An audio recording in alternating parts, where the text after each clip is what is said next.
تحریک طالبان پاکستان جو افغانستان میں قائم کی گئی ایک تنظیم ہے، اس کا وہ راہ کی سبسڈری ہے۔ پاکستان میں جتنی دہشت گردی کی کارروائیاں ہوتی ہیں، بلکہ افغانستان میں بھی اور دیگر ممالک میں بھی، آپ دیکھیے سری لنکا ہو، نیپال ہو، ایون بنگلہ دیش ہو، اور بنگلہ دیش کی جو بنانے کی حقیقت ہے وہ بھی تو اس وقت کے جو ان کے پرائم منسٹر ہیں مودی، انہوں نے جا کے دنیا کے سامنے یہ تسلیم کیا ہے کہ بھارت وہ ملک ہے جس نے دہشت گردی کر کے مشرقی پاکستان کو بنگلہ دیش بنوایا، اور اس کے بعد اور باقی جتنے ان کے عزائم ہیں یہ کھل کے دنیا کے سامنے آ رہے ہیں۔ اور اگر UN کی مانیٹرنگ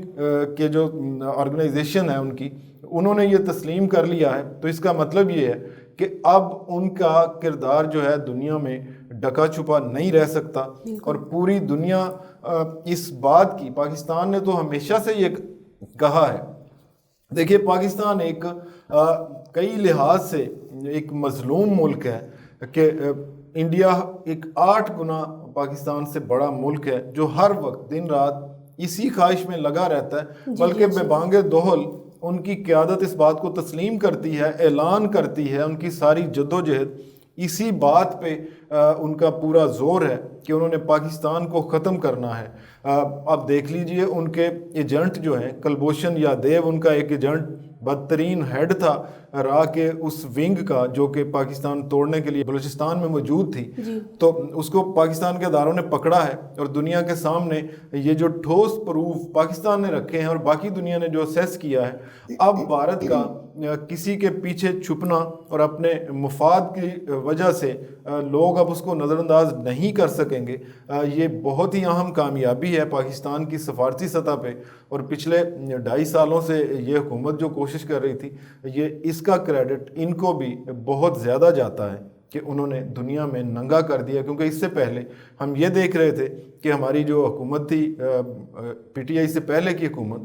ان کا رویہ انڈیا کے ساتھ اور ان کی موجودہ قیادت کے ساتھ، مودی کے ساتھ بڑا دوستانہ تھا، اور پاکستان پر جو ظلم بھی وہ کر رہے تھے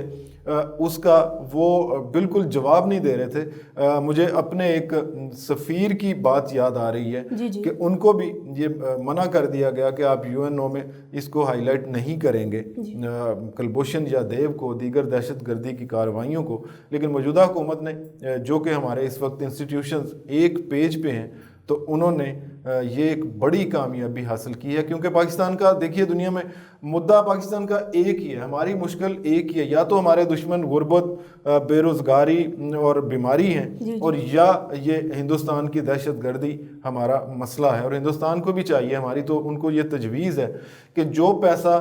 آپ ہم پہ خرچ کرتے ہیں، ہمیں تباہ کرنے کے لیے خرچ کرتے ہیں، وہ آپ کی ساری رقم فضول ہی جائے گی، اس کا آپ کو کوئی بینیفٹ نہیں ملنے والا۔ آپ ہماری فوج کے خلاف یہاں پہ آپ ایک ماحول کریٹ کرتے ہیں، آپ یہاں پہ نفرت کی جو ہے کوشش کرتے ہیں، ایسے لوگوں کو پرموٹ کرتے ہیں جو ملک کے اندر فرقہ واریت، فسادات پھیلائیں، اور اس کا نتیجہ آپ کو یہی ملے گا کہ دنیا آپ کو لعن طعن کرے گی۔ آپ اب ساری دنیا دیکھیے ماڈرن ٹولز ہیں دنیا کے پاس دیکھنے کے اپنے ذرائع ہیں، وہ صرف یہ نہیں کہ ہم کہیں گے تو وہ مان لیں گے یا بھارت کہے گا تو وہ مان لیں گے۔ اب دنیا نے حقائق دیکھ لیے ہیں، پرکھ لیے ہیں، اللہ کا لاکھ شکر ادا کرنا چاہیے کہ بالآخر یہ بدنما جو ان کا کردار ہے وہ دنیا کے سامنے کھل کے آ گیا ہے۔ باجوہ صاحب، آپ نے ابھی بات کی UNO کی، جی ہاں، اس رپورٹ کے آنے کے باوجود UNO جیسے ادارے جو ہیں وہ خاموش ہیں۔ انڈیا نے اس کے علاوہ پٹھان کوٹ اور ممبئی جیسے حملے کروا کر پاکستان پر دہشت گردی کے الزام لگانے کی ایک ناکام سی کوشش بھی کی ہے، اور تمام دنیا اس پر خاموشی اختیار کیے ہوئے ہے، جبکہ انڈیا بذات خود کشمیر میں دہشت گردی کر رہا ہے۔ آپ کیا سمجھتے ہیں اس پر پابندی کیوں نہیں لگائی جاتی؟ دیکھیے بڑے ہمیں پر امید ہونا چاہیے۔ اگر پہلی ایک بڑی رکاوٹ، بڑی دیوار گر گئی ہے اور اس کے اندر سے جو بد کرداری ہندوستان کی تھی جو نظر آ رہی، دنیا کو نظر آنا شروع ہو گئی ہے، تو کشمیر کا معاملہ بھی انشاءاللہ وقت دور نہیں جب دنیا جو ہے ان کے خلاف ایکشن جو ہے وہ لینا شروع کرے گی، اور بالآخر یہ کشمیر کا معاملہ بھی اسی طرح سے دنیا کے سامنے آ جائے گا، اور بالکل ہمیں مایوس نہیں ہونا چاہیے. ہمیں اپنی کوششیں تیز تر کر دینی چاہیے کہ اگر دنیا ان کا کردار ننگا ہو گیا ہے اور ان کو یو این کی مانیٹرنگ جو ان کا انسٹیٹیوشن ہے اس نے ایکسیپٹ کر لیا ہے ان کے حقائق کو, تو انشاءاللہ باقی کی بھی ان کی کرتوتیں دنیا کے سامنے آئیں گی, اور ان کی جو اس وقت انتہا پسند قیادت ہے وہ ہندوستان کو لے ڈوبے گی. کل بھی کچھ ماہرین سے بات ہو رہی تھی تو ان کا کہنا تھا کہ مودی بذات خود ہندوستان کے لیے اتنا بڑا دشمن ہے, کیونکہ آج کے دور میں آپ دیکھیے پاکستان کا جب ہم دیکھتے ہیں تو پاکستان نے اپنے اندر جو انتہا پسندی ہے, جو شدت پسندی کے جذبات ہیں, پاکستان نے ان کو کم از کم کرنا شروع کر دیا ہے. پاکستان میں کوئی ایسی پولیٹیکل پارٹی نہیں جس کو ہندوستان کے نام پہ, بھارت کے نام پہ جس کو کوئی ووٹ ڈالے, لیکن بھارت کے الیکشنز بھی آپ دیکھتے ہیں کہ وہ پاکستان کے نام پہ لڑے جاتے ہیں, اور وہاں کی اس وقت کی شدت پسند حکومت جو ہے وہ بہت ساری غلطیاں ایسی کر رہی ہے جن کا نقصان دیر تک ہندوستان کو بھگتنا پڑے گا. باجوہ صاحب میرا آپ سے نیکسٹ کوشچن یہ ہے, اسلاموفوبیا کیا ہے اور دنیا کے تمام مذاہب اسپیشلی امریکہ اور یورپ اس سے اتنے خوفزدہ کیوں ہیں؟ بڑا ہی اچھا سوال ہے. یہ اسلام فوبیا ہے, جیسے کسی کو فوبیا ہو جاتا ہے کہ جو کچھ بھی ہوگا وہ اسلام کی وجہ سے وہ سمجھتے ہیں ہوتا ہے یا مسلمانوں کی وجہ سے ہو رہا ہے. اس کو پرموٹ کیا جا رہا ہے. ایک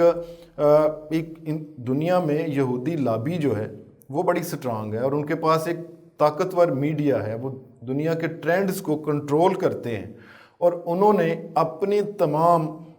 جو برے ان کے کردار ہیں, جو دنیا پہ ان کی ہیجمنی ہے, دنیا پہ قبضے کی جو ان کا جو کوشش بھی کر رہے ہیں, اور جو قبضہ ان کا ہے بھی بڑی حد تک بہت ساری جگہوں پہ, تو وہ ان سب کو چھپانے کے لیے